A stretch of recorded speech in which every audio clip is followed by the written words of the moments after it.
Hello नमस्कार।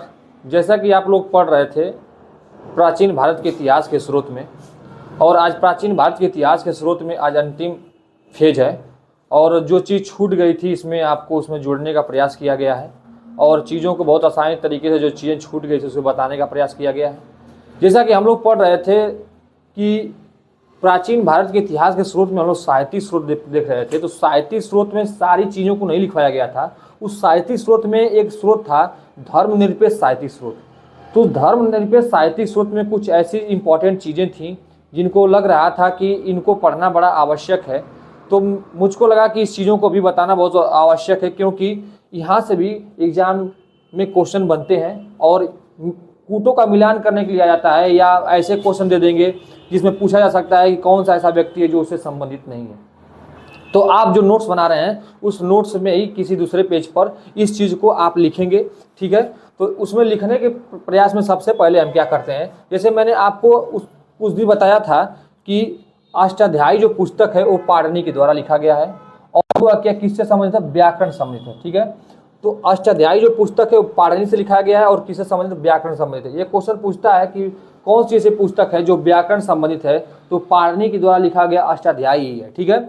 और मैंने ये भी बताया था पाणिनि किनके समकालीन थे, तो पुष्पमित्र शुंग के समकालीन थे, क्योंकि उनके ये दरबार में थे, ठीक है।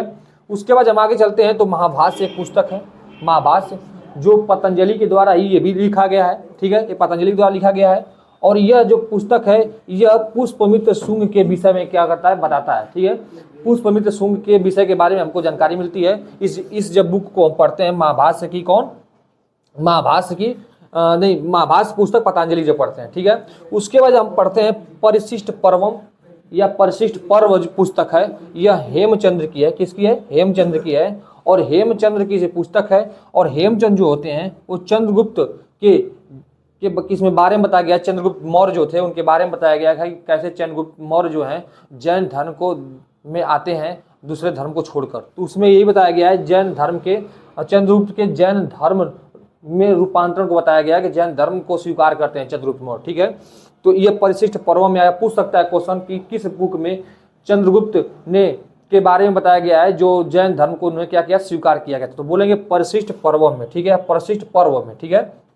उसके बाद हम आगे चलते हैं, इसी में धर्मनिरपेक्ष साहित्य स्रोत में जब आगे चलते हैं हम तो देखते हैं कथा सारंग, कथा सारंग है, हम बोलते जा रहे हैं, कुछ लिखे भी है, आपको दिखाई भी दे रहा होगा। मैं बोल रहा हूँ कथा सारंग है, और ये सोमदेव के द्वारा लिखा गया। किसके द्वारा लिखा गया, सोमदेव के द्वारा लिखा गया है। और इसको जब हम पढ़ते हैं तो मौर्य काल के बारे में क्या मिलती है, हमको जानकारी मिलती है, ठीक है।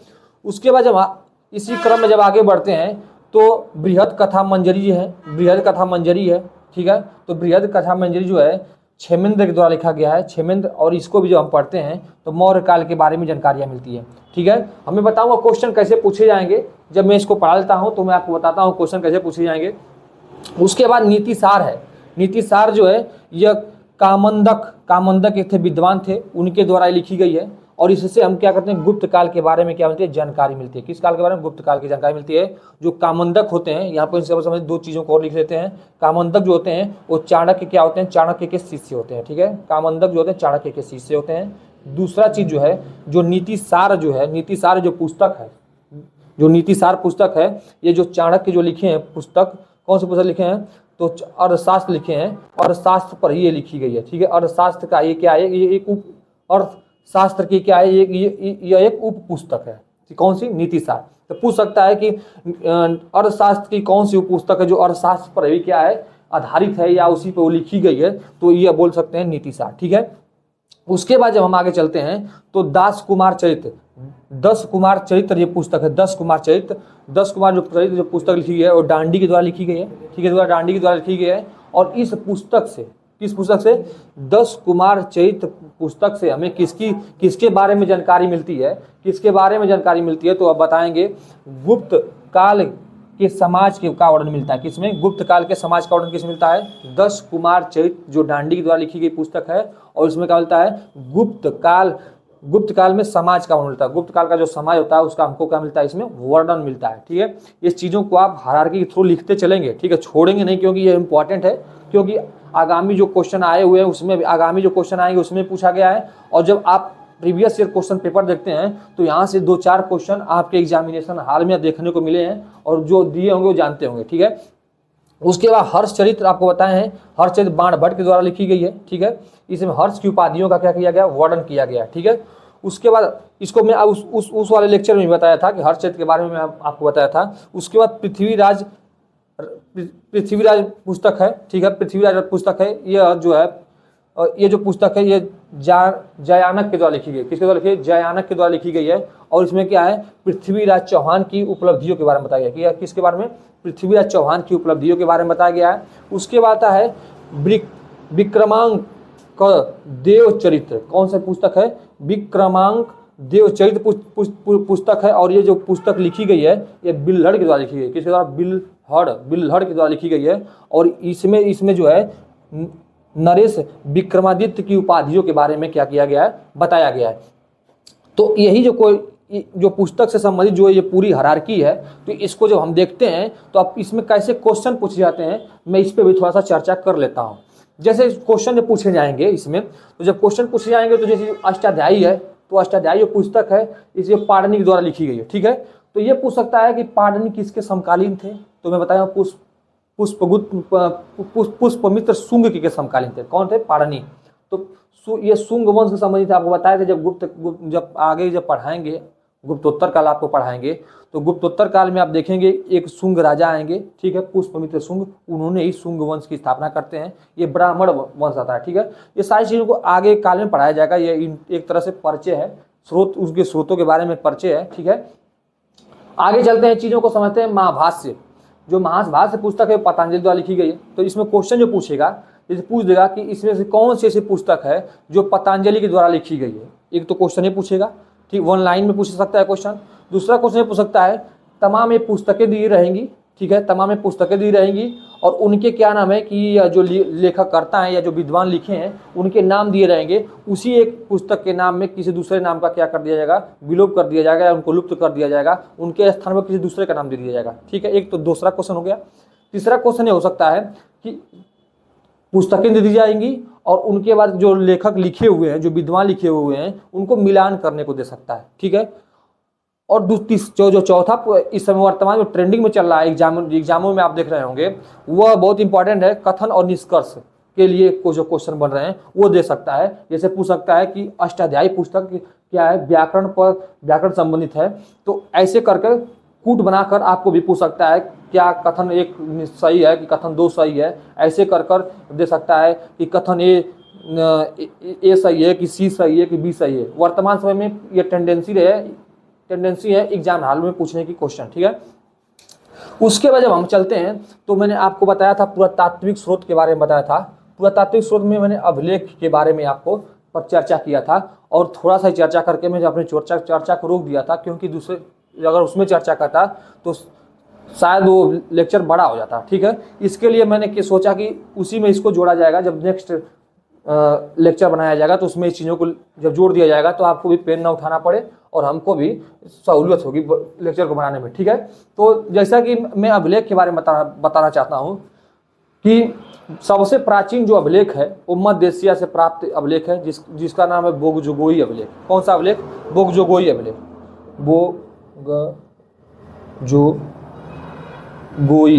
बोगजोगोई अभिलेख है। बोगजोगोई अभिलेख है।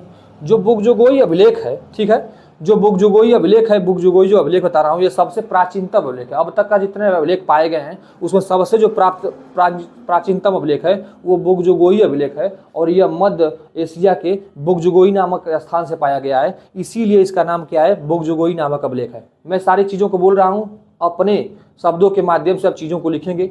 इससे होता क्या है कि जब अपने अंदर आप शब्द के माध्यम से चीज़ों को लिखते हैं तो उसमें से 70% चीज़ें उसी समय याद हो जाती हैं, ठीक है। अगर मैं सारे चीज़ों को यहाँ पे लिखवाते चलूँगा तो ये हमारी भाषा में चीज़ें होंगी, आपको पढ़ने में भी दिक्कत हो सकती है और चीज़ों को बहुत लंबे समय तक आप याद करके नहीं रह सकते हैं। तो मेरा मानना है कि ये अभी एक याद करने का तरीका होता है कि जो मैं चीज़ों को बोलूँ, कि जैसे बोल रहा हूँ बोगजोगोई अभिलेख जो मध्य एशिया से पाया गया है, ये उसी जगह का नाम है। मध्य एशिया में ही एक जगह है बोगजोगोई नामक जगह है, उसी जगह से बोगजोगोई नामक अभिलेख पाया गया है। उसी के नाम पर इसका नाम बोगजोगोई नामक अभिलेख रख दिया गया है, ठीक है।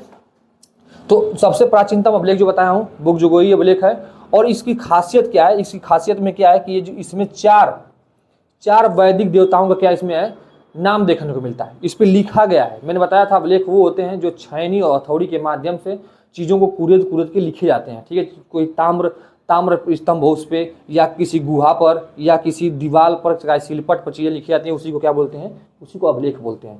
तो मैं जो बता रहा हूँ चार जो इसमें जो वैदिक देवता हैं, पहले पे इंद्र हैं, दूसरे पे वरुण हैं, तीसरे पे जो आपके हैं मित्र हैं, और चौथे पे हैं नासत्य हैं। नासत्य या नास्ते भी इनको बोलते हैं, ठीक है। कहीं कहीं नासत्य लिखा मिलता है और कहीं कहीं नास्ते भी लिखा मिलता है, ठीक है।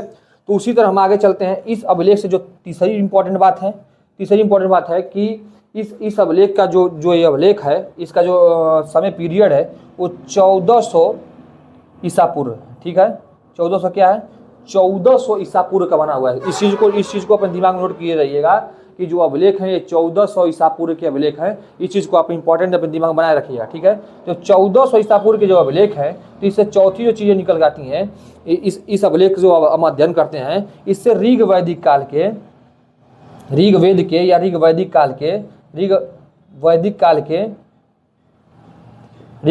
के कालक्रम की हमको जानकारियां प्राप्त करने में क्या होती है, आसानी हो जाती है, ठीक है। तो मैंने 4 चीज़ों को आपको बताया है कि बुगजोगोई नामक जो अभिलेख है वो मध्य एशिया से प्राप्त हुआ है, जिसमें हमें 4 वैदिक देवताओं का क्या मतलब वर्णन मिलता है। इसमें इंद्र है, वरुण है, मित्र है, नासत्य हैं, इनको कहीं कहीं नास्ते भी लिखा मिलता है। और ये जो अभिलेख है 1400 ईसा पूर्व का है, ठीक है। और जब 1400 ईसा पूर्व का है तो इससे हमें एक अच्छी जानकारियाँ मिल जाती है, जिससे हम ऋग वैदिक काल के क्या कर सकते हैं, काल का निर्धारण कर सकते हैं, ठीक है। तो उसी पीरियड में हम जब आते हैं और आगे चलते हैं, ये तो मान लीजिए वैश्विक लेवल पर हो गया, ठीक है। वैश्विक लेवल पर हो गया कि ये को अभिलेख मिला हुआ है बुगजोगोई नामक अभिलेख, ठीक है। भारत में जब हम अभिलेख में आते हैं तो भारत का सर्वप्रथम जो अभिलेख देखने को मिलता है वो मौर्य काल का है। मौर्य काल में अशोक के शासनकाल में देखने को मिलता है, ठीक है। अशोक के शासनकाल में देखने को मिलता है। अशोक के शासनकाल में जो अभिलेख हैं वो देखने को मिलते हैं। अशोक के जो अभिलेख होते थे, यहाँ भी थोड़ा सा देख लेते हैं। अशोक के अभिलेख होते थे उनमें 4 लिपियों का प्रयोग किया गया था, जिसमें ब्राह्मणी लिपि, लिखते चलिए, ठीक है, ब्राह्मणी लिपि, यूनानी लिपि, अरमाइकी लिपि, ठीक है। 4 लिपियों का प्रयोग किया गया था, ब्राह्मणी लिपि, अरमाइकी लिपि, यूनानी लिपि और खरोष्टी लिपि, ठीक है। खरोष्टी लिपि, 4 लिपियों का प्रयोग किया गया था। अशोक के जो अभिलेख होते थे उसमें एक सबसे कॉमन बात है कि उसका नाम नहीं, उसकी उपाधियों का प्रयोग देखने को मिलता है, जिसकी उपाधियों का नाम है देवानाम प्रियदर्शी, ठीक है। देवानाम प्रियदर्शी उसकी उपाधियों का देखने को मिलता है। और जो उसके जो अभिलेख हैं जिसमें अशोक के नाम देखने को मिलते हैं, मास्की और गुर्जरा। मास्की और गुर्जरा एक ऐसे अभिलेख हैं जिनमें अशोक नाम देखने को मिलता है, ठीक है। अशोक नाम, जब अशोक के कालखंड को हम पढ़ाएंगे, अर्थात मौर्य काल को पढ़ाएंगे, तो उसमें चीज़ों को और जो अशोक के संबंधित चीज़ें हैं उसको और सरगर्भित चीज़ों से और गहराई से चीज़ों को बताई जाएगी, ठीक है। तो अब तक के लिए बस इतना ही, वो सतही ज्ञान के लिए बस इतना ही चलेगा, ठीक है। जब आगे चीज़ों को जब चलते हैं तो ये सब चीज़ें आती हैं। उसके बाद हम जो ये अभिलेख लिखे हुए हैं यह बहुत इंपॉर्टेंट अभिलेख हैं, क्योंकि इन अभिलेखों से भी क्वेश्चन एग्जाम में आए हुए हैं और आने की भी आशंका है, क्योंकि इन अभिलेखों को मिलान करने के लिए दे सकता है। ठीक उसी प्रकार जैसे मैंने यहाँ पे बताया था कि एक अभिलेख दे देगा, वो किससे संबंधित वो पूछ सकता है, ठीक है, या मिलान करने के लिए दे सकता है, ठीक है। जैसे हम चलते हैं, इसमें एक पहला अभिलेख मैं लिखा हूँ हाथी गुम्फा अभिलेख। ये बहुत प्रसिद्ध अभिलेख है। ये नरेश खारवेल, जो राजा खारवेल होते हैं, खारवेल ये जैन धर्म से संबंधित होते हैं, जैन के अनुयायी होते हैं। जब पढ़ाएंगे चेदी वंश तो उसमें आपको बताएंगे कि ये इनका क्या प्रक्रम होता है, ये कहाँ के राजा होते हैं। लेकिन यहाँ पे बस इतना ही इंपॉर्टेंट है कि हाथी गुफा जो अभिलेख है वो खारवेल से संबंधित है, और जो खारवेल राजा होते हैं ये चेदी वंश के होते हैं। किस वंश के होते हैं? चेदी वंश के होते हैं। मैंने आपको मरणोत्तर काल में बताया था कि कुछ ऐसे राजवंश होते हैं जो देसी मूल के होते हैं। उसमें शुंग बताया था, मैं सातवाहन बताया था, कंड बताया था, उसी में चेदी भी बताया था। तो ये चेदी जो हैं वही हैं, ठीक है। उसके बाद हम आते हैं आगे अगले क्रम में। तो जूनागढ़ अभिलेख इसको गिरनार अभिलेख के भी नाम से जाना जाता है। क्या नाम से जाना जाता है? जूनागढ़ अभिलेख को भी गिरनार अभिलेख के नाम से जाना जाता है। और ये जूनागढ़ अभिलेख जो है ये रुद्रदामन का संबंधित है। किससे संबंधित है? रुद्रदामन से संबंधित है। यह एक ऐसा अभिलेख है रुद्रदामन का, ठीक है, जूनागढ़ अभिलेख, जिसपे हमको तीन राजाओं का नाम देखने को मिलता है। ठीक है, तीन राजाओं का नाम देखने को मिलता है, जैसे एक चंद्रगुप्त मौर्य, ठीक है, दूसरा अशोक, तीसरा स्कंदगुप्त। ठीक है, स्कंदगुप्त। देखिए चीज़ों को समझ लीजिए। एक तो ऑलरेडी ये पढ़े हुए हैं, इनको तो आप जान ही गए क्योंकि इन्हीं का ये अभिलेख है, तो आपको बताने की जरूरत तो है नहीं। ठीक है, तो पहला जो है आपका चंद्रगुप्त, यही पे देते चंद्रगुप्त, दूसरा समुद्रगुप्त और तीसरा जो है स्कंदगुप्त। ठीक है, तो ये तीन राजाओं का वर्णन मिलता है। ठीक है, थोड़ा सा कहानी समझ लीजिए। इसमें यह मिलता है एक सुदर्शन झील होती है, उनके निर्माण कराए गए होते हैं। तो उसमें बताया गया कि चंद्रगुप्त मौर्य और अशोक ने जो झील का जब निर्माण कराया था तो वह बेगार कराया था। ठीक है, बेगारी, यहाँ पे हमको ये पता चलता है कि दास प्रथा के बारे में हमको जानकारी जो मिलती है इसी जूनागढ़ अभिलेख से मिलती है। और रुद्रदामन जो कराए थे, उसका मरम्मत जो कराए थे सुदर्शन झील की, जो कच्छ के कच्छ साइड में देखने को मिलती है, वह क्या है, बिना बेगार कराए थे। तो इससे यही प्रूफ होता है कि रुद्रदामन के समय बेगार प्रथा नहीं थी, लेकिन अशोक और समुद्रगुप्त के समय बेगार प्रथा नहीं, सॉरी, यहाँ समुद्रगुप्त नहीं बोला, अशोक होना चाहिए। चीज़ों को कलेक्ट कर लेंगे। अशोक के समय जो हुआ था बेगार प्रथा देखने को मिलती है। पूछता है क्वेश्चन, किस अभिलेख से हमें चंद्रगुप्त मौर्य या अशोक के समय हमको बेगार प्रथा देखने को मिलती है? तो वह देखने को मिलती है वह अभिलेख से, तो जूनागढ़ अभिलेख बताएंगे। ठीक है, जैसे हम आगे चलते हैं, उस चीज़ों को समझते हैं। ठीक है, नासिक अभिलेख देखिए, यहाँ पर नासिक अभिलेख मिला हुआ है। नासिक महाराष्ट्र में वही साइड है, समझ रहे चीज़ों को।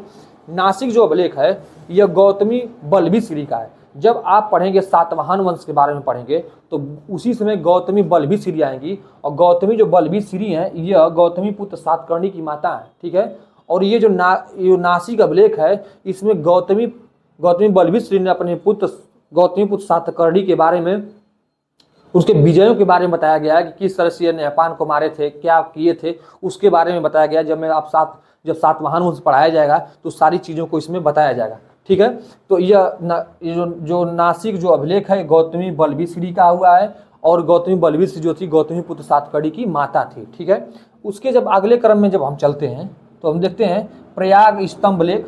ठीक है, प्रयाग स्तंभ लेख देखते हैं। प्रयाग स्तंभ लेख को प्रयाग प्रशस्ति के नाम से भी जाना जाता है। ठीक है, एक यहाँ पे आप कंफ्यूज नहीं करेंगे। देखिए ये जो प्रयाग स्तंभ लेख है, इसको किसके नाम से जाना जाता है? तो प्रयाग स्तंभ लेख को प्रयाग प्रशस्ति के भी नाम से जाना जाता है, प्रयाग स्तंभ लेख के भी नाम से जाता है। यह किसे संबंधित है? तो समुद्रगुप्त संबंधित है। सबसे मजे की बात है कि इसमें दो राजा के और उल्लेख देखने को मिलते हैं। एक तो अशोक का भी देखने को मिलता है। किसका? अशोक का यहाँ देख लीजिए, अशोक का। इसको मिटा दे रहे हैं। ठीक है, इसको मिटा दे रहे हैं। ठीक है, और एक चीज और बात यहीं छूट गई है। जैसे आपको बताया था 10 कुमार चरित्र दांडी जो थे वो किसके समकालीन थे? तो नरसिंह वर्मन के समकालीन थे। किसके? लिख लीजिएगा, वहां पे लिख लीजिएगा कि समकालीन पूछता है। तो दांडी जो थे, हम आ गया दिमाग में, किसके? नरसिंह वर्मन राजा जो थे, नरसिंह वर्मन के क्या थे? समकालीन थे। तो उसको भी यहाँ पे लिख लीजिएगा। ठीक है,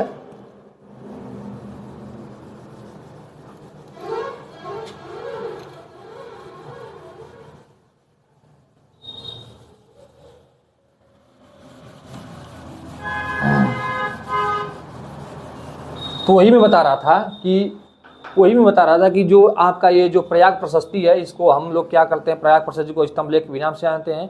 और प्रयाग प्रशस्ति जो है, जो ये लेख है, इसमें हमें तीन राजाओं को अलग देखने में बताइए। तो हमारे समुद्रगुप्त का ही है,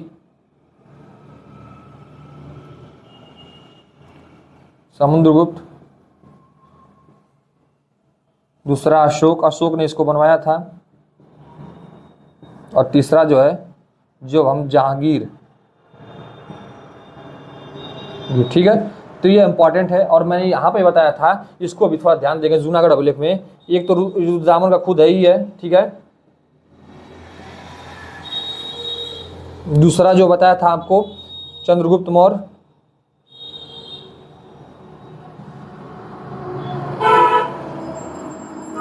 तीसरा जो मैंने आपको बताया था अशोक, और चौथा जो बताया था स्कंदगुप्त। ठीक है, तो इसी चीज को, इसको भी आप अपने दिमाग में नोट कर लेंगे, या जहां पे नोट्स बना रहे हैं वहां पे भी नोट कर सकते हैं। ठीक है, फिर उसके बाद मैंने इस चीज़ों को बता दिया था, तो मैंने इसको बता दिया कि जो प्रयाग प्रशस्ति है इसको बता दिया। फिर आगे चलते हैं, ग्वालियर अभिलेख है। क्या है? ग्वालियर अभिलेख है। यह भोज प्रतिहार किसका है? भोज प्रतिहार का है। ठीक है, किसका है? तो भोज प्रतिहार का है। पूछ सकते, ये सब नए अभिलेख हैं, पुराने ये, लेकिन नए अभिलेख देखने को मिले। इसको याद किए रहेंगे, क्वेश्चन अब यहीं से पूछे जा सकते हैं कि ग्वालियर अभिलेख किसे समझते, तो मिहिर भोज प्रतिहार दे देगा। ठीक है, उसके बाद आते हैं मंदसौर अभिलेख। कौन सा है? मंदसौर अभिलेख है। ये मालवा नरेश किससे है? यशोवर्मन से है। किसके है? ये मालवा नरेश यशोवर्मन से है।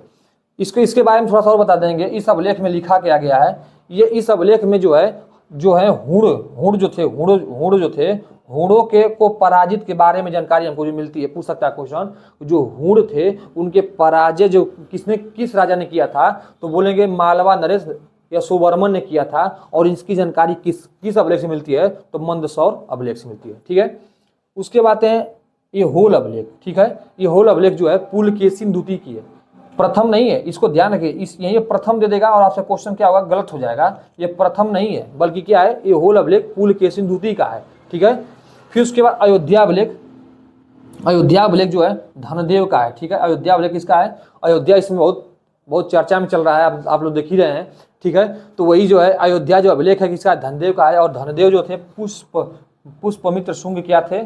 पुष्पमित्र शुंग क्या थे? ये पुष्पमित्र शुंग के क्या थे ये?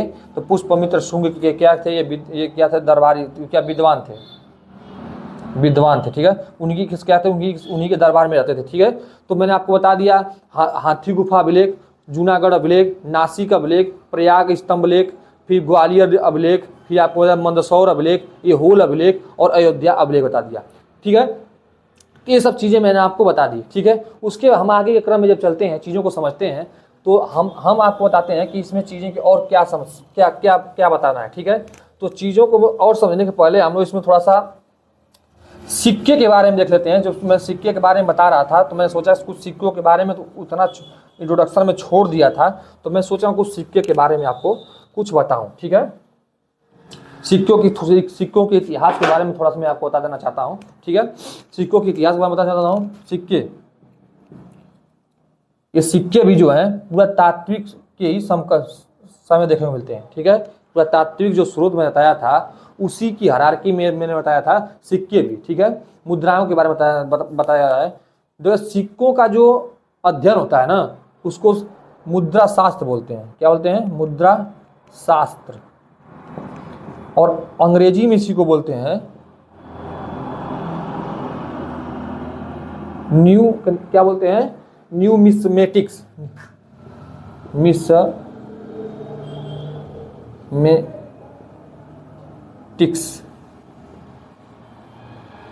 क्या बोलते हैं इसको? न्यूमिस्मेटिक्स बोलते हैं। ठीक है, तो जो सिक्का होता है, सिक्के के दोनों को हिंदी में बोलते हैं मुद्रा शास्त्र बोलते हैं, लेकिन अंग्रेजी में इसी को बोलते हैं न्यूमिस्मेटिक बोलते हैं। ठीक है, तो इसको लिख लेंगे आप। ठीक है, इसको लिख लेते हैं आप। ठीक है, जो सिक्कों का इतिहास रहा है वो कब का रहा हुआ है? 6वीं शताब्दी। क्या है? 6वीं शताब्दी ईसा पूर्व का रहा हुआ है। 6वीं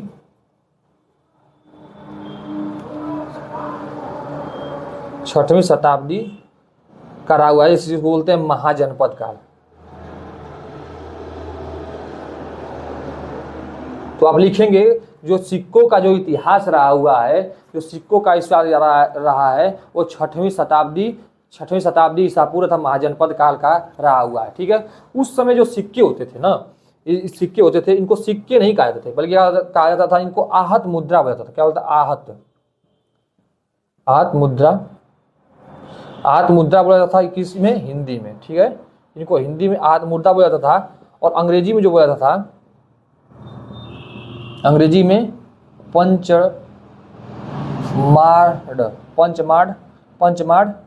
पंचमार्ड बोला जाता था। ठीक है, पंचमार्ड कॉइन्स बोला जाता था। कॉइन्स में होता है सिक्का ही होता है। ठीक है, ये जो सिक्के होते थे किसके बने होते थे? उस समय जो सिक्के होते थे किसके बने होते थे? ये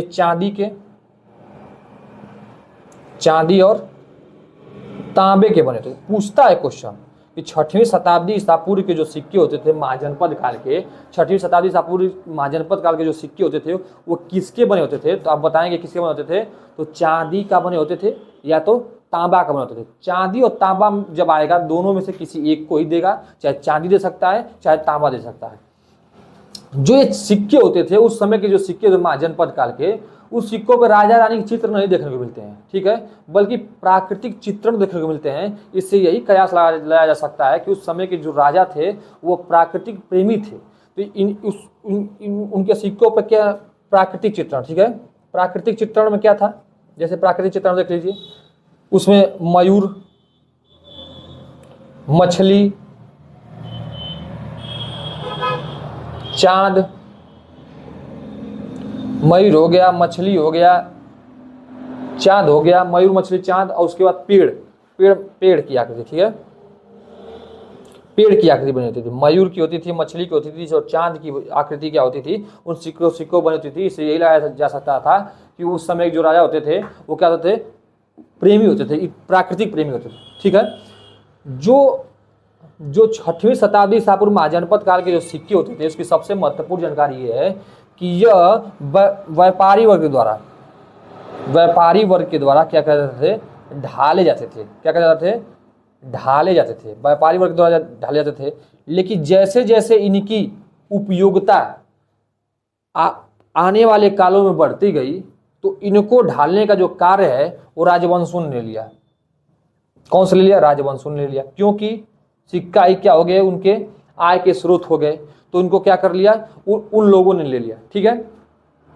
उसी प्रकार हम लोग जब आगे चलते हैं, ये तो सिक्के का इतिहास हो गया। एक चीज और समझ लीजिए छोटा सा और, कि भारत में जो प्रथम सोने का जो सिक्का चलाया गया था ना, वो इंडो ग्रीक राजाओं द्वारा चलाया गया था, जिनको हिंदू यवन राजा भी बोलते हैं। हिंदू यवन राजा भी बोलते हैं, ठीक है। तो इन्हीं के माध्यम से भारत में प्रथम सोने का सिक्का चलाया गया था, कुषाणों के पहले, ठीक है। क्या है? सोने के सिक्के, सोने के सिक्के चलाए गए सबसे पहले। कुषाणों से पहले इन्होंने चलाया था, ठीक है। अगर कुषाण ऑप्शन में है तो कुषाण ये दोनों है तो इसी को मारेंगे, ठीक है, ठीक है, क्योंकि कुषाणों से पहले चलाए। लेकिन होता क्या है, एक इसको दे सकता है चाहे कुषाण दे सकता है, ठीक है, कुषाण को। तो यह सिक्कों का इतिहास रहा। जैसे जैसे आगे क्रम बढ़ता जाएगा मैं आपको उस चीजों को बताता लेकर चलूंगा, ठीक है। उसके आगे क्रम में जब हम आगे बढ़ते हैं तो आपको थोड़ा सा इस चीजों को मिटाते हैं। उसके बाद हम लोग स्थापत्य कला में देखते हैं, ठीक है। आपको स्थापत्य कला में मैं आपको दिखाता हूं।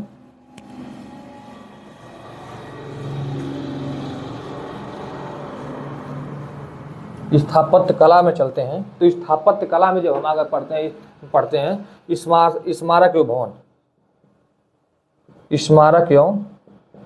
भवन, ये सारा वही पुरातात्विक स्रोत में, ठीक है। भवन और स्मारकों का जब अध्ययन होता है तो हमको पता चलता है कि उसमें सबसे पहले में मंदिर देखते हैं,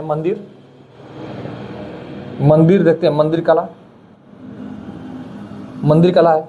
जैसा कि मंदिर कला जो ये टॉपिक है, ये तो कला संस्कृति का टॉपिक है, लेकिन मैं यहाँ पे थोड़ा सा आपको नॉलेज दे देता हूँ, ब्रीफ नॉलेज। जब आप कला और संस्कृति पढ़ेंगे तो उसमें बताया जाता है, ठीक है। तो जो मंदिर उत्तर भारत में जो विकसित हुए तो उनके आकारों को जो हम देखते हैं, जो उत्तर भारत में मंदिर विकसित हो, जो अगर उनके आकारों को जो हम देखते हैं, टटोलते हैं, समझते हैं, तो पता चलता है कि वो मंदिर की जो आकृतियां थी वो किस शैली में थी? तो नागर शैली में थी। किसकी? नागर शैली में थी। तो क्वेश्चन पूछता है कि उत्तर भारत में जो मंदिरों का निर्माण हुआ, उत्तर भारत में जो मंदिरों का निर्माण हुआ वो किस शैली में हुआ? तो उत्तर भारत के जो मंदिरों का निर्माण हुआ वो नागर शैली में हुआ, ठीक है। नागर शैली में देखने को मिलता है। नागर शैली के जो मंदिर बने, ठीक है, 5वीं शताब्दी के बाद बने। 5वीं शताब्दी के बाद बने, अर्थात ये जो मंदिर थे गुप्त काल के जो मंदिर होते थे उनसे क्या थे? ये प्रभावित थे, ठीक है। गुप्त काल की बात करते तो गुप्त काल में एक मंदिर था ललितपुर में देवगढ़ का दशावतार मंदिर, ठीक है, आप पढ़े, जो भगवान विष्णु को समर्पित है, जो भगवान विष्णु को समर्पित है, वह ये गुप्त काल की ये कलाकृतियों को दर्शाता है, ठीक है।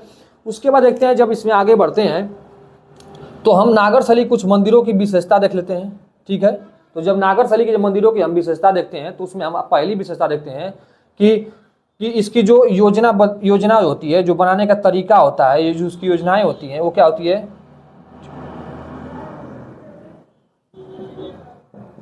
क्या होती है इसकी योजना, चतुर्भुजी होती है, ठीक है। इसकी योजना क्या होती है, इसकी योजना जो होती है चतुर्भुजी होती है। और जो चतुर्भुजी होती है और जो मंदिर का गर्भ होता है, ठीक है, जो जैसे मान लीजिए मंदिर है, ठीक है, तो मंदिर के अंदर का जो एक गर्भ है जिसमें मूर्तियां स्थापित होती है, मूर्तियां स्थापित होती हैं, आप देखते होंगे जिसमें मूर्तियां स्थापित होती है, यह क्या होता है, वर्गाकार होता है, ठीक है, बराबर होता है, ठीक है, यहाँ बीच में मूर्ति स्थापित होगी, ठीक है। तो वही मैंने बताया है कि जो ये मंदिर होता है, इसका जो योजना जो होता है वो चतुर्भुजी प्रकार की होती है। और मंदिर का गर्भ होता है, क्या होता है, ये वर्गाकार होता है, ठीक है। इन मंदिरों की एक और विशेषता होती है, जैसे हम आधार से क्या करते हैं, आधार से हम ऊंचाई की ओर बढ़ते हैं, मतलब शीर्ष की ओर बढ़ते हैं, शीर्ष की ओर बढ़ते हैं, तो यहाँ पे एक पतला है, ठीक है, चौड़ा है, ठीक है। जैसे जैसे बढ़ेंगे इनका पतलापन होता चला जाता है, ठीक है, ऐसे पतलापन होता चला जाता है, ऐसे आप देखते हो जब मंदिर देखते हैं तो उत्तर भारत के मंदिरों में यह विशेषता होती है, ठीक है। उत्तर भारत के मंदिरों में क्या होती है, विशेषता होती है कि आधार जो इसका होता है, आधार इसका क्या होता है, आधार इसका चौड़ा होता है, ठीक है। और ये क्या होता है, जैसे जो ऊपर बढ़ते हैं तो क्या होता है, पतला होता चला जाता है, ठीक है। दूसरी चीज कि जो ये मंदिर बनते हैं चबूतरों बनते हैं, चबूतरों पर बनते हैं।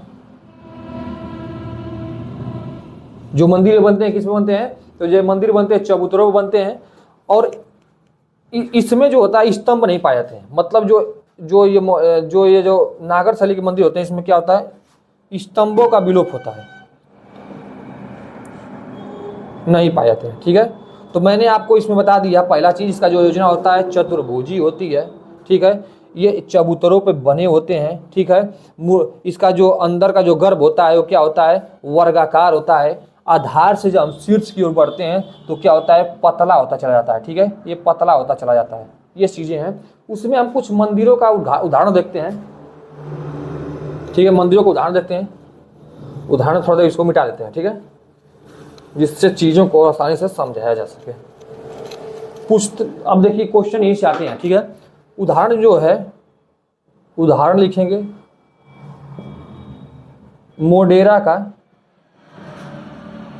क्या है, मोडेरा का सूर्य मंदिर, ठीक है। मोडेरा क्या है, मोडेरा का क्या है, मोडेरा का सूर्य मंदिर है, ठीक है, सूर्य मंदिर इसका उदाहरण है। दूसरा है मध्य प्रदेश में, मध्य प्रदेश का कंदरिया महादेव मंदिर, महादेव मंदिर। और तीसरा जो इसका है उसको देखते कोणार्क का सूर्य मंदिर, कोणार्क का सूर्य मंदिर। और चौथी जो इसकी विशेषता हम देखते हैं, चौथी विशेषता गुजरात का अमोसिया मंदिर, गुजरात का क्या नाम है, गुजरात का ओसिया मंदिर, ओसिया। इन मंदिरों का नाम थोड़ा सा डिफिकल्ट होता है, इसलिए चीजों को थोड़ा सा समझते चलिएगा, क्योंकि इसी में से किसी को पूछ देगा कौन सा इसमें नागर शैली से संबंधित मंदिर है तो आपको बताना पड़ सकता है, ठीक है। तो मोडेरा जो पड़ता है, इस चीज को समझिए, मोडेरा पड़ता है गुजरात में पड़ता है, गुजरात का ही शहर है, ठीक है, गुजरात, ठीक है, सुने होंगे मोडेरा सिटी है, मोडेरा ये क्या नाम है कि उसी गुजरात का शहर है। कोणार्क तो अब जान ही रहे हैं जहाँ है, ठीक है। और उसके बाद क्या नाम है कि कोणार्क कोई उड़ीसा में पड़ता है, ठीक है, उड़ीसा में प्रसिद्ध मंदिर है कोणार्क, ठीक है। तो यह उसकी क्या है, विशेषता है। उसके बाद हम लोग चलते हैं क्या है, द्रविड़ शैली के मंदिर, ठीक है, द्रविड़ शैली के मंदिर।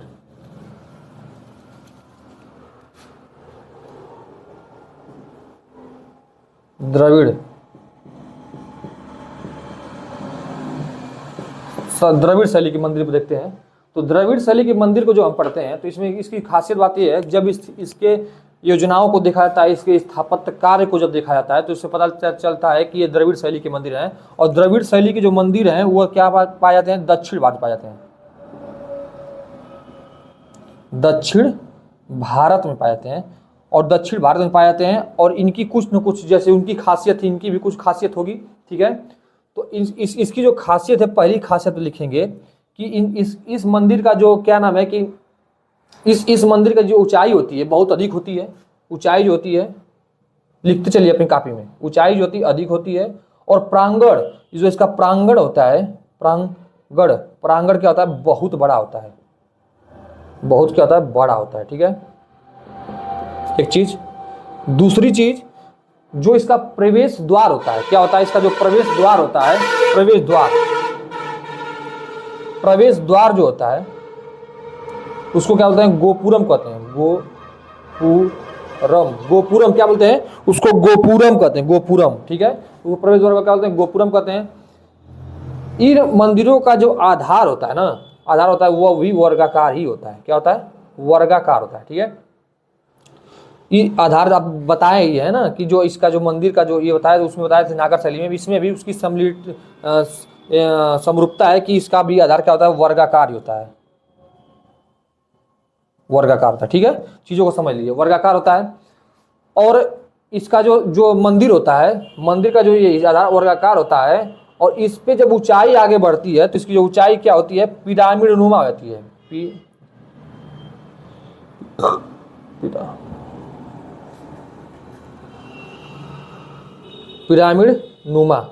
पिरामिड नुमा क्या हो जाती है, इसकी आकृति हो जाती है। जैसे इसका मैं बताया था, जैसे जैसे ऊपर नागर शैली के मंदिर में बताया था, जैसे जैसे ऊंचाई बढ़ती है तो उसका आकार का पतला होता चला जाता है। और जैसे जैसे इसकी ऊंचाई बढ़ती है ना, ऊंचाई, तो इसका आकार का पिरामिड नुमा होता चला जाता है, पिरामिड नुमा। अब पिरामिड नुमा आकृति क्या होती चली जाती है, ठीक है। फिर उसमें पिरामिड नुमा आकृति होती चली जाती है। पांचवा जो है, याद नहीं आ रहा, ये क्वेश्चन पूछा था किसी, हो सकता है कि किसी एग्जाम में पूछा था, कि जो इसका गर्भ होता है, गर्भगृह होता है, इस मंदिर के जो गर्भगृह होते हैं, जिसे मूर्ति स्थापित की जाती है, उसमें क्रूर द्वारपाल का क्या होता है, द्वारपाल का क्या होता है, चित्र क्या होता है, क्रूर द्वारपाल की क्या होता है, चित्र बनाया गया होता है, ठीक है। या खड़े होते हैं, ऐसी प्रतिमाएं बना दी जाती हैं, क्रूर द्वारपाल की क्या होती है, प्रतिमा होती है। तो आपने 5 चीजों को देख लिया। फिर इसको चीजों को बताता हूँ कि जो दक्षिण भारत के मंदिर जो होते हैं, उनकी जो कलाकृतियों को जो हम देखते हैं तो यही पाते हैं कि ये मंदिर जो होते हैं द्रविड़ शैली के होते हैं, इसलिए द्रविड़ शैली के होते हैं। द्रविड़ शैली की विशेषता ये होती है कि इनके जो मंदिर होते हैं ऊंचे होते हैं और प्रांगण बहुत बड़ा होता है, ठीक है। प्रवेश द्वार को क्या होता है, जो प्रवेश द्वार को गोपुरम कहते हैं। क्वेश्चन पूछा गया है, इसी जो जब पढ़ेंगे कला और संस्कृति में या इंट्रोडक्शन, इसमें जब प्राचीन भारत के इतिहास के स्रोत से जो क्वेश्चन आप पूछे गए हैं वहाँ पे इस क्वेश्चन को आप देखेंगे, ठीक है। इसके अंदर का जो गर्भगृह होता है यह वर्गाकार ही होता है। और चौथी चीज मैं आपको बताया था कि जैसे जैसे क्या नाम है कि इसकी ऊंचाई बढ़ती है तो आप देखते हैं कि इसकी आकृति पिरामिड नुमा हो जाती है, पिरामिड नुमा, ठीक है। ऊपर इसकी आकृति पिरामिड नुमा हो जाती है, ठीक है। और जो पिरामिड होता है ये गर्भगृह के इससे ही ऊंचाई पर होता है। उसके बाद हम बताते हैं, जो 5वें में बताया हूँ आपसे कि इसमें जैसे हम गर्भगृह में जाएंगे, प्रवेश करेंगे, जैसे मंदिर का द्वार होता है उसमें जैसे हम अंदर प्रवेश करते हैं गर्भगृह आता है, तो गर्भगृह के ठीक पहले क्रूर द्वारपाल का चित्र होता है। या क्रूर द्वारपाल क्या होता है, जैसे मान लीजिए आकृति बना हुआ कोई पत्थर का, कोई ऐसी आकृति बनाई जाती है, ठीक है। तो इससे संबंधित जो मंदिर है उसको भी देख लेते हैं। उदाहरण कौन कौन से मंदिर संबंधित उदाहरण कौन कौन से हैं। पहला है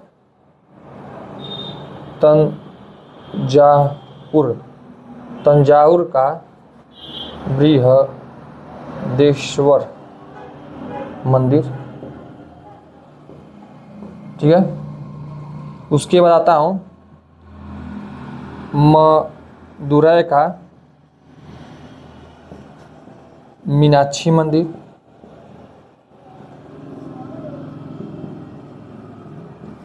उसके बाद आते हैं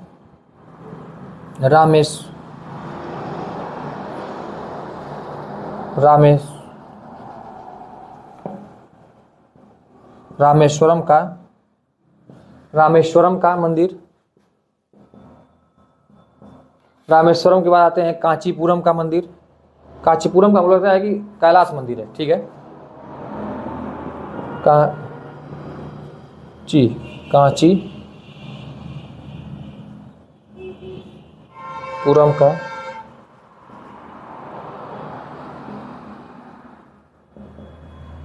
कैलाश मंदिर, ये इसके इम्पॉर्टेंट जो है मंदिर हैं, इनको आप याद करके रखेंगे, ठीक है। तो यह आपके हो गए द्रविड़ शैली के मंदिर जो थे, वो भी आपके हो गए, ठीक है। अब आते हैं बेसर शैली के मंदिर जो देखते हैं, इसको थोड़ा समझने की कोशिश करते हैं, ठीक है। बेसर शैली के मंदिर को भी समझने की हम कोशिश करते हैं कि बेसर शैली क्या होता है, ठीक है। बेसर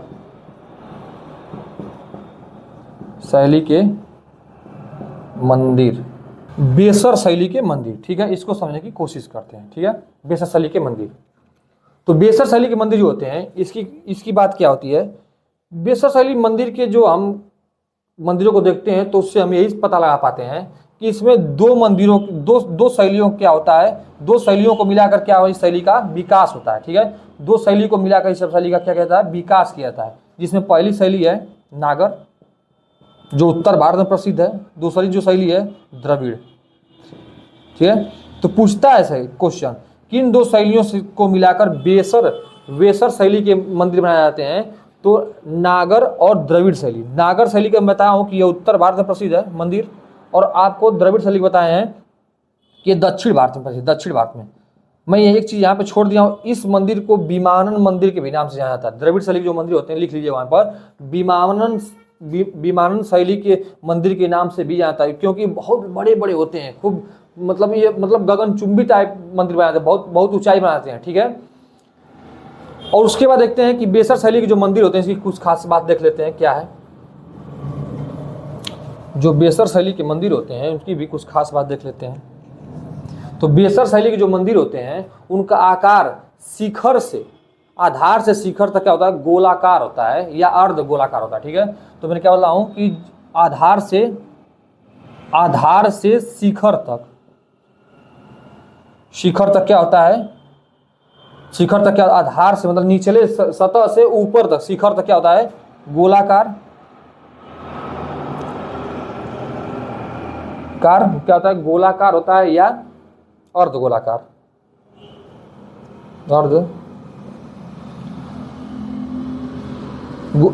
जो बेसर शैली के मंदिर होते हैं, उनका आकार क्या होता है, आधार से क्या होता है, तो गोलाकार होता है या अर्ध गोलाकार होता है, ठीक है। और ये जो मंदिर का जो विस्तार हमको देखने मिलता है, मंदिर का जो विस्तार, वो विंध्याचल पर्वत से लेकर कावेरी नदी तक देखने मिलता है, कावेरी नदी तक देखने को मिलता है विस्तार, ठीक है। इन्हीं के आधार पर हम निकाल सकते हैं कि कैसे होते हैं। जब आप इन मंदिरों को आधार को देखते हैं, तो इनका जो आधार जो होता है क्या होता है, गोलाकार होता है या अर्ध गोलाकार होता है, ठीक है। इसके जो मंदिर के उदाहरण है, इस मंदिर के जो उदाहरण है उसको समझ लेते हैं, ठीक है। कर्नाटक के चालुक्य मंदिर जो है, कर्नाटक का चालुक्य मंदिर, कर्नाटक का चालुक्य मंदिर। आप जो चीजें पे दिखाई दे, मैं मुख से भी बोल रहा हूँ, ठीक है, उस चीजों को आप लिखेंगे, ठीक है। दूसरा जो है वृंदावन का वैष्णो मंदिर। वृंदावन का क्या है, कौन सा मंदिर है, तो वृंदावन का वैष्णो मंदिर, ठीक है। ये इसका उदाहरण है, ठीक है, ये उदाहरण है आपका, ठीक है। इसको भी चीज़ों को नोट कर लेंगे। एक चीज़ छूट गई है उसमें, द्रविड़ शैली में, द्रविड़ शैली का जो विकास जो द्रविड़ शैली का विकास हुआ था, वो तो गुप्त काल में हुआ, ठीक है, गुप्त काल में हुआ। लेकिन इसकी चरमोत्कर्षता पर जब पहुंचा तो पल्लव वंश पर जा, पल्लव वंश में, पहल्लव नहीं बोला हूं, पहल्लव तो मरोत्तर काल में थे। इस चीज को नोट कीजिएगा, दिमाग में ये कंफ्यूज डाल सकता है। पल्लव में बोला हूं, ठीक है। मैं बोला हूं कि जो इसका चरमोत्कर्ष पहुंचा द्रविड़ शैली का, तो ये चरमोत्कर्ष पल्लव, पल्लव और पल्लव का जो संबंध है यह मौर्योत्तर काल से है। इस चीज़ों को अपने दिमाग नोट किए रहेगा, क्योंकि आप बहुत कंफ्यूज करेगा, ठीक है, जब आगे पढ़ेंगे तो इतना ही आज के लिए मैं आपको बताना चाहूँगा। और कल जब हम लोग इसमें आगे जब पढ़ेंगे तो हम लोग देखेंगे कि जो चीज़ें कल जब हम आगे जो पढ़ते हैं इसमें, तो हम लोग थोड़ा चीज़ों को अब चैप्टर की ओर मूव करेंगे। तो कल का जो हम लोग का चैप्टर रहेगा, वो चैप्टर का नाम रहेगा सिंधु घाटी सभ्यता, ठीक है। और यहीं से हमारा चैप्टर का क्या होता है, स्टार्टिंग हो जाती है। और जब यहीं से चीज़ें जब स्टार्टिंग हो जाती है तो चीज़ें क्या होती है, कॉन्सेप्ट समझ में आता है, ठीक है। ये जो चीज़ें बताई गई हैं, यह अभी हम आपसे बताए थे जब पहली क्लास थी, उसी दिन मैं आपको बताया था कि प्राचीन भारत के इतिहास के स्रोत को जब हम पढ़ेंगे तो हम देखते हैं कि यह 20 से 30% क्वेश्चन यहाँ से आ जाते हैं, ठीक है। क्योंकि यह सारे हमारे जो उप चैप्टर हैं, जो चैप्टर हैं, उन सारे चैप्टरों को क्या करता है, थोड़ा ना बहुत थोड़ा थोड़ा छूता जाता है। इसमें विद्वानों के बारे में पढ़ते हैं, कुछ राजाओं के बारे में पढ़ते हैं, कुछ काल के बारे में पढ़ते हैं। लेकिन जैसे हम चैप्टरों में घुसते हैं तो उनका ब्रीफ नॉलेज करते हैं। उनके यहाँ पे हम एक भी आपको सन नहीं बताया होगा, मैंने सिर्फ इसी तरह आपको एक छोटा छोटा मतलब रफली टाइप का बता के आगे निकल गए हैं। क्योंकि प्राचीन भारत के इतिहास में आपको सिर्फ इतिहास के स्रोत में सिर्फ इतना ही आपको पढ़ना होता है। लेकिन अब जब मैं सिंधु घाटी सभ्यता के बारे में आपको बताऊंगा तो हर एक आयाम को आपको ब्रीफ में नॉलेज चर्चा करूंगा। और इससे जो क्वेश्चन है, मैं यह सोच रहा हूँ कि प्राचीन भारत के इतिहास को एक अलग ढंग से पढ़ाया जाए कि जितना मैं पढ़ाया हूँ मैं, तो उसको आप लोग याद कर लिए। 2-3 क्वेश्चन, इस 5 क्वेश्चन मैं सोच रहा हूँ, 5 या 10 क्वेश्चन की एक छोटी सी जैसे क्वेश्चन आपका एक चैप्टर खत्म हो, उसके अंतिम में 10 से 5 क्वेश्चन की एक छोटा सा आपको थोड़ा सा टेस्ट ले लिया जाए और आप चीज़ों को कमेंट बॉक्स में उसका उत्तर का आंसर देंगे, ठीक है। और मैं मुख से हो सकता है कि मुंह से बोल दूं, या हो सकता है इस क्या ना व्हाइट बोर्ड पे आपको लिख कर बता दूं, जिससे क्या ना कि उस क्वेश्चन की जो प्रवृत्ति रहेगी आपके अंदर क्या होगा कि थोड़ा सा पढ़ने की टेंडेंसी डेवलप होगी, जिससे चीज़ों को आप समझेंगे कैसे कैसे क्वेश्चन आएंगे। वो क्वेश्चन आने वाले एग्जाम में जो आए वो पूछे जा सकते हैं, या कुछ नए क्वेश्चन बनाकर आपको दिए जा सकते हैं। तो आज के लिए बस इतना ही, तब तक के लिए नमस्कार, धन्यवाद।